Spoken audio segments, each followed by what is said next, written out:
রাতে বাচ্চার নাভিতে তেল দিলে কি হয় এটা আমরা অনেকেই কিন্তু জানি না। আমরা অনেক সময় দেখা যাচ্ছে আমরা আমাদের বাচ্চাকে সুস্থ রাখতে চাই, ভালো রাখতে চাই, কিন্তু আমরা কিভাবে সুস্থ রাখতে হয় এটা আমরা অনেকেই জানি না।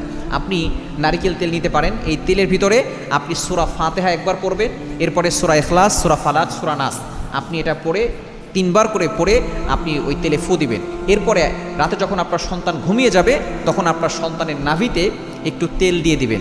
যদি এই তেলটা দিতে পারেন তাহলে সন্তানের কি কি উপকার হয়। 1 নাম্বার হচ্ছে এই তেলের বরকতের কারণে, যেহেতু সূরা ফাতিহা আছে, সূরা ফাতিহার ভিতরে শেফা আছে, 1 নাম্বার যে উপকার হবে সেটা হচ্ছে এই তেলের দ্বারা আপনার সন্তানের নাভি পরিষ্কার হবে এবং নাভি থেকে অনেক সময় দুর্গন্ধ বের হয়, দুর্গন্ধ দূর হয়ে যাবে। অনেক সময় দুর্গন্ধ বের হয়, দুর্গন্ধ দূর হয়ে যাবে। এবং 3 নাম্বার হচ্ছে পেটের সমস্যা দূর হয়ে যাবে। অনেক সময় বাচ্চাদের পেটে ব্যথা করে, যার কারণে দেখা যাচ্ছে গ্যাস হয়ে যায়, পেটে ব্যথা করে, যার কারণে দেখবেন বাচ্চা অনেক কান্নাকাটি করতেছে, রাতের বেলা বেশি কান্নাকাটি করে। কেননা বাচ্চারা রাতের বেলা জিনেরও কিছু সমস্যা থাকে।